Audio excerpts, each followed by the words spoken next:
Walnut Grave. Écrit et lu par Romain Patureau. Walnut Grave, la renaissante.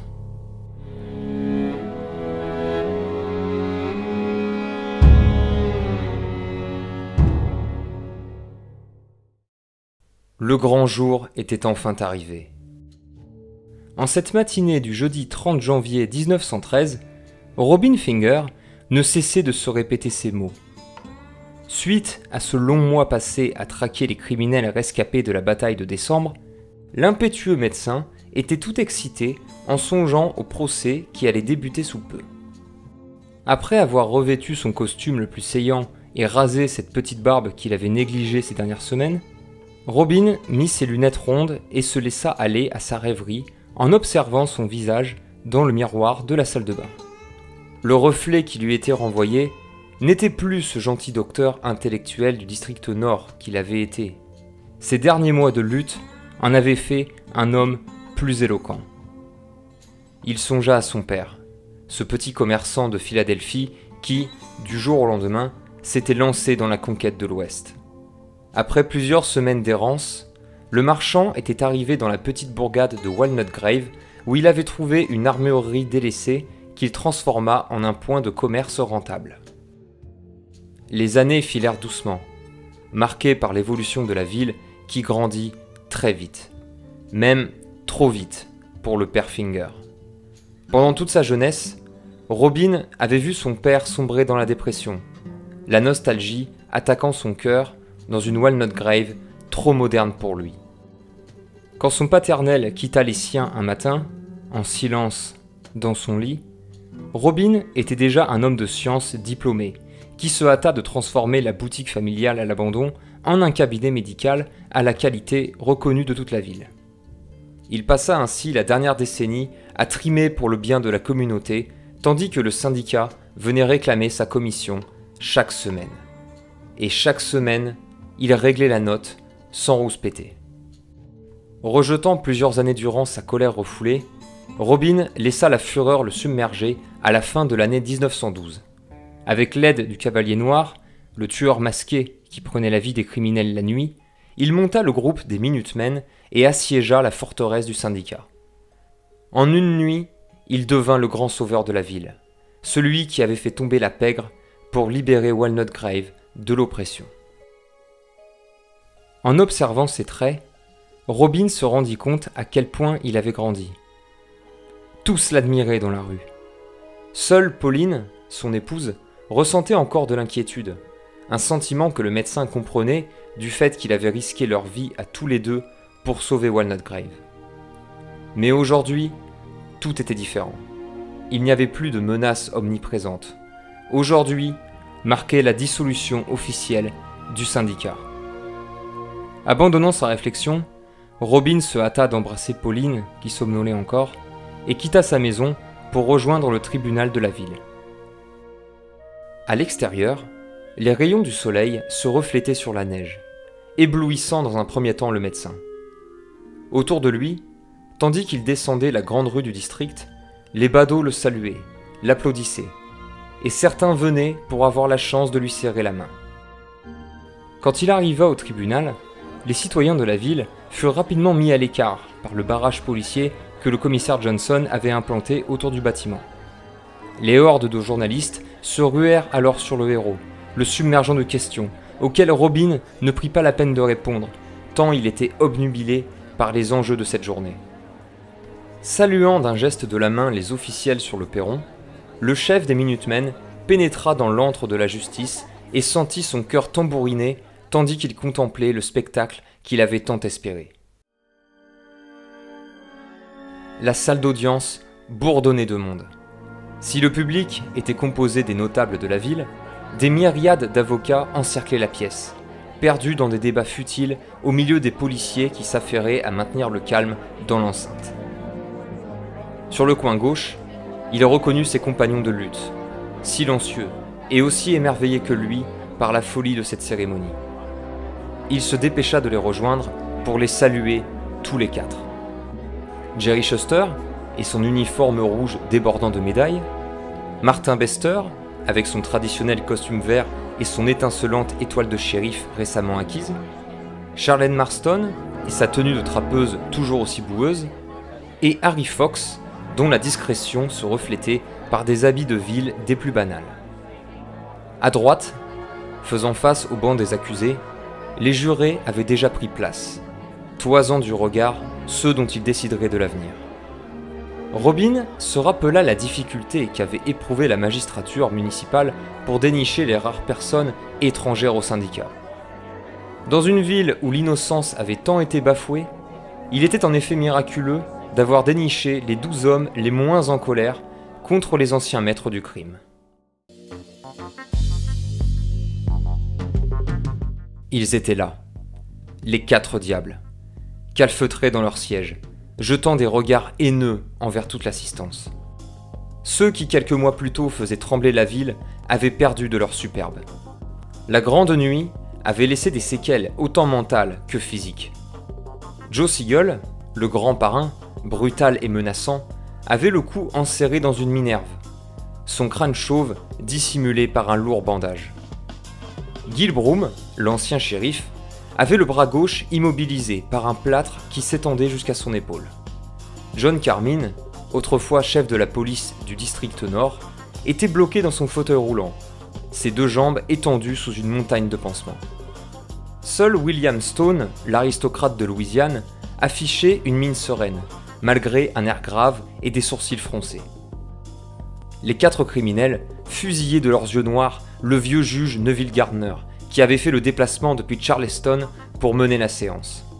Mandaté par la Cour suprême du Tennessee, ce chasseur d'assassins réputé avait répondu présent aux appels de Walnut Grave, dont les derniers magistrats avaient tous disparu dans des circonstances douteuses. Alors que l'homme de justice allait lancer les hostilités, un son de moteur se fit entendre depuis l'extérieur, suivi par des cris de joie. Devant un public en haleine, le directeur Kane Miller fit son entrée, laissant derrière lui sa voiture repartir en vrombissant, faisant virevolter la neige et la poussière. Dans son flamboyant costume gris, le directeur des chemins de fer conservait une figure stoïque face à la fourmilière qui le suivait du regard. De l'autre côté de la salle, siégeant au-dessus des autres, le juge Gardner sourit au nouvel arrivant. « Monsieur Miller, il ne manquait plus que vous !» Kane salua le maître de cérémonie et s'en alla prendre place, s'appuyant contre un mur au fond de la salle. Il passa le reste de la séance à jeter de rapides coups d'œil aux âmes présentes, et plus particulièrement aux Minutemen qui l'observaient tout en tâchant de dissimuler leur excitation. Le procès débuta par un long discours soporifique sur la jurisprudence américaine pour enchaîner sur l'interminable liste des chefs d'accusation de la séance. Robin conserva un sourire en coin en entendant rouspéter les accusés dès qu'un crime leur était reproché. Meurtre après meurtre, vol après vol, menace après menace, le juge Gardner ignora les plaintes des maîtres du syndicat et poursuivit son monologue. Gil Broom s'improvisa rapidement comme tête de file de la défense des accusés. Aucun avocat n'avait voulu prendre le risque de les représenter.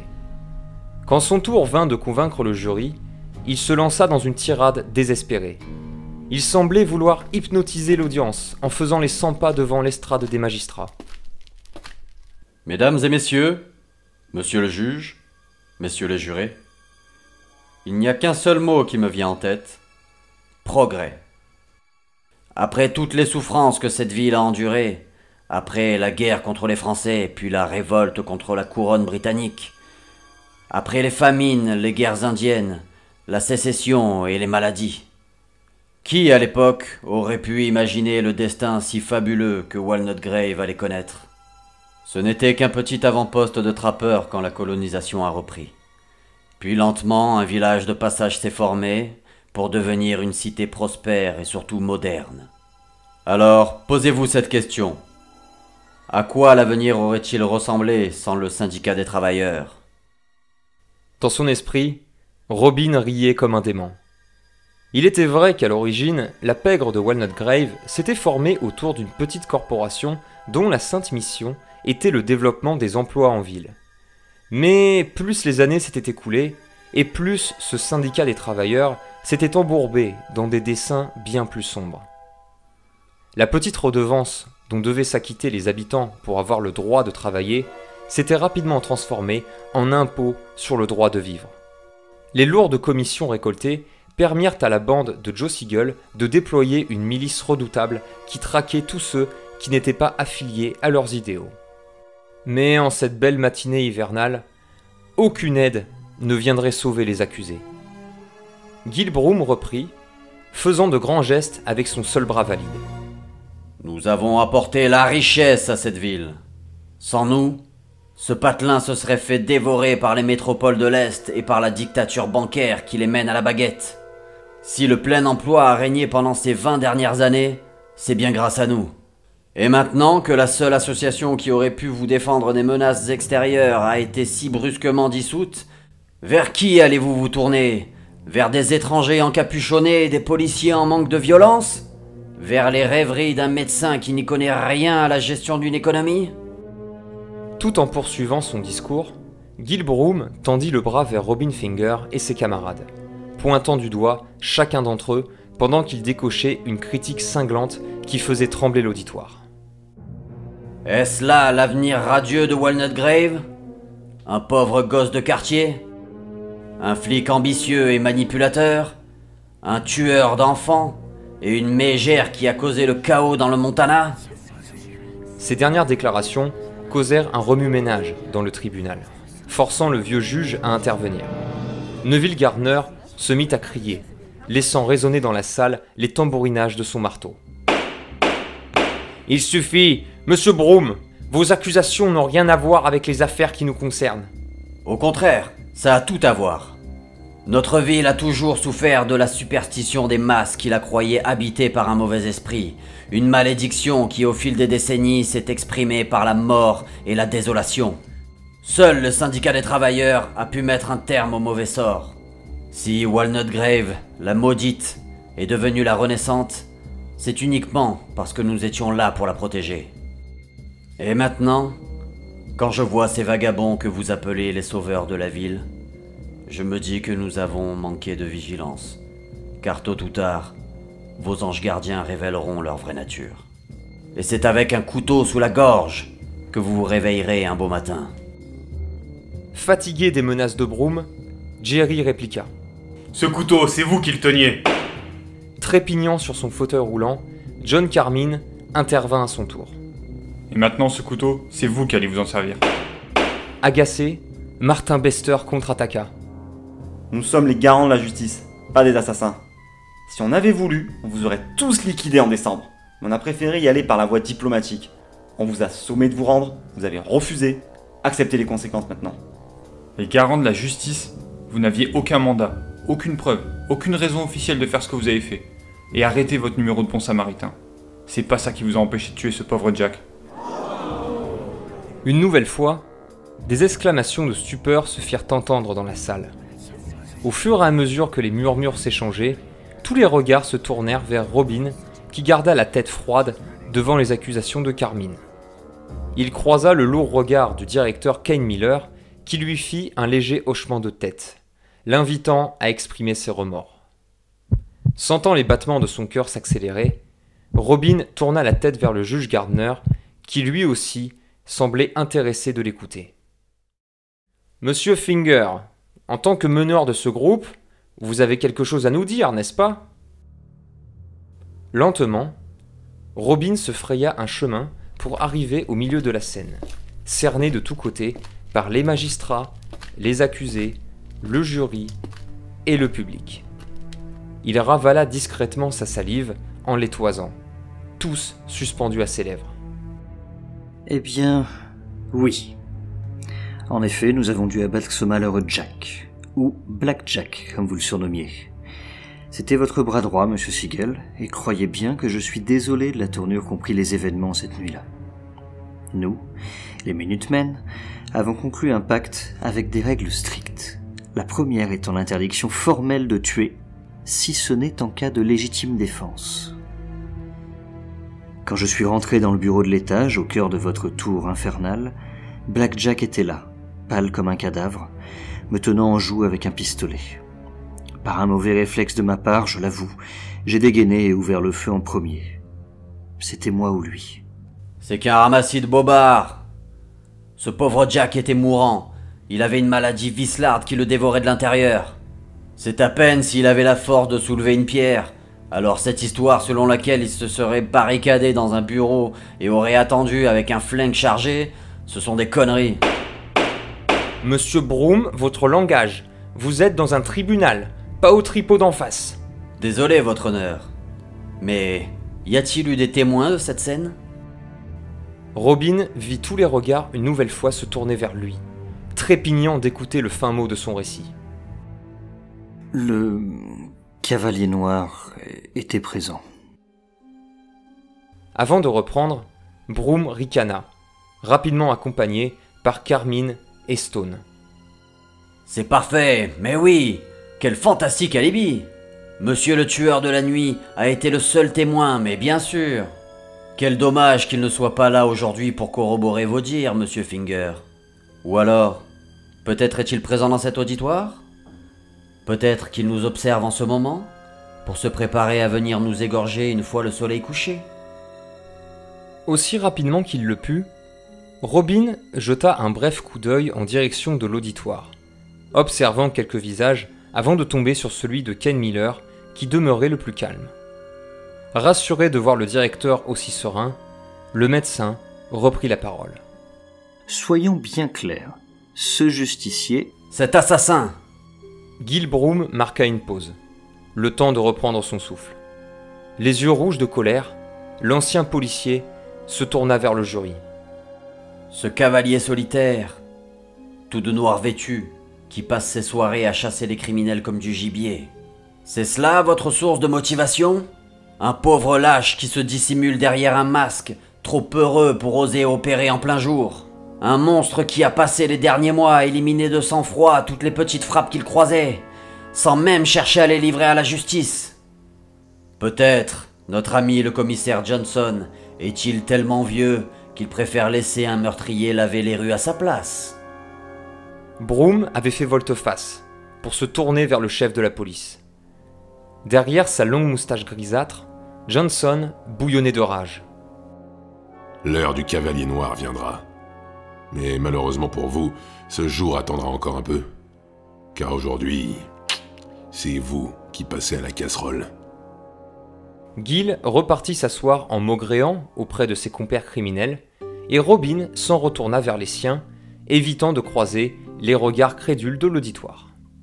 Le jury alla s'enfermer et mit exactement un quart d'heure pour se décider sur son verdict. Quand il revint, l'auditoire demeura silencieux. Robin vit le soulagement dissimulé dans les yeux du public.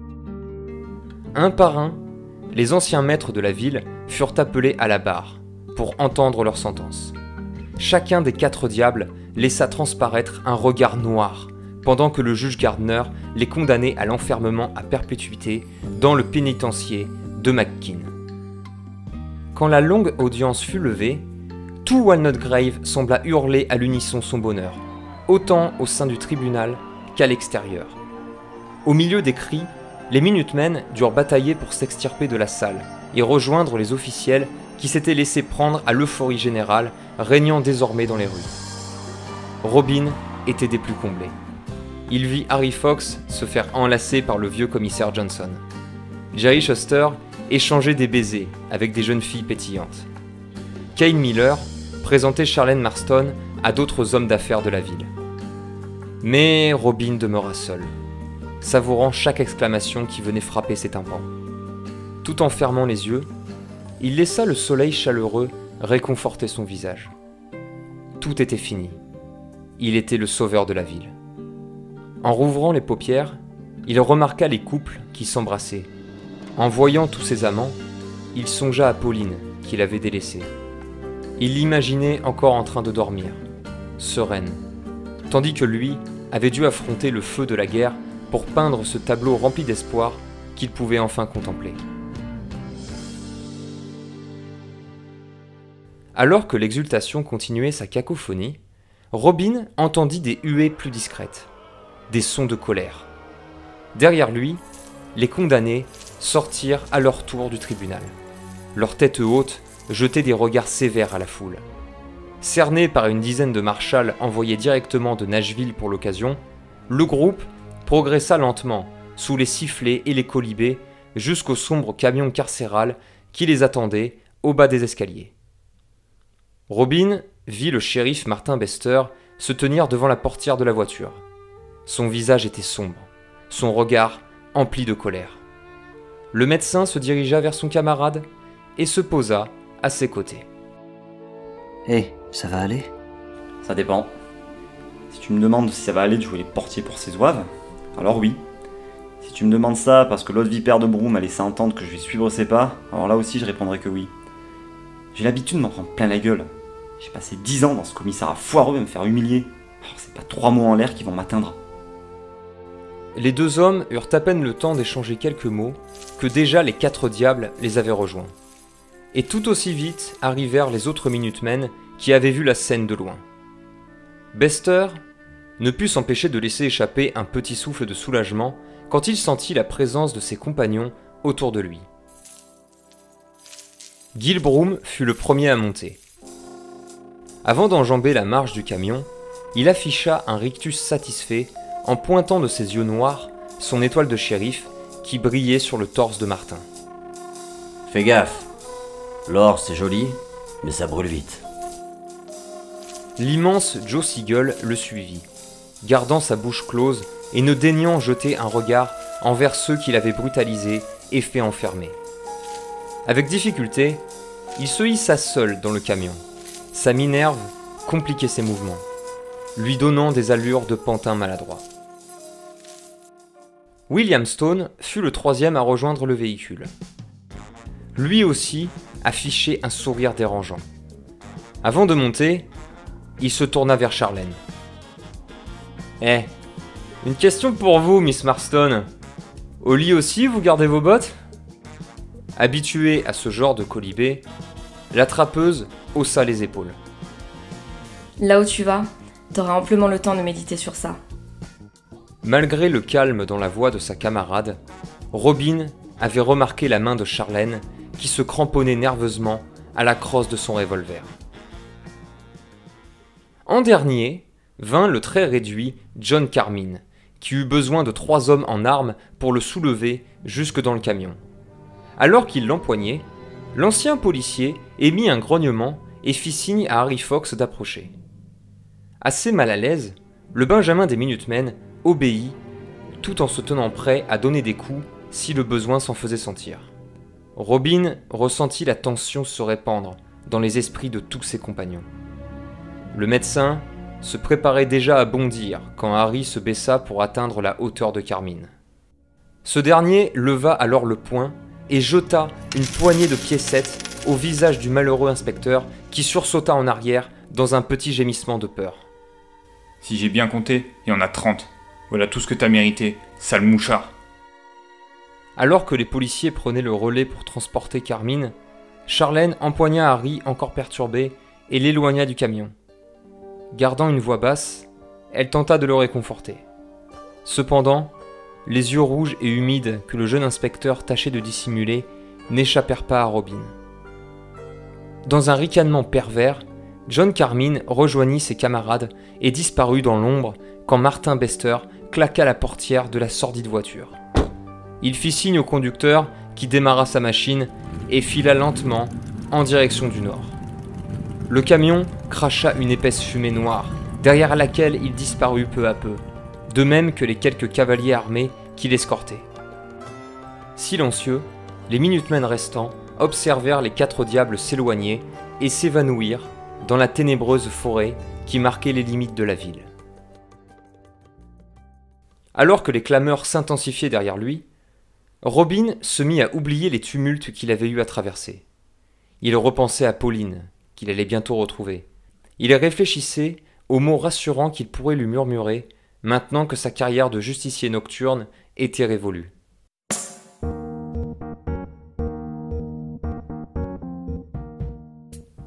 Rejetant ses craintes de s'exposer en public, Kane Miller vint le rejoindre.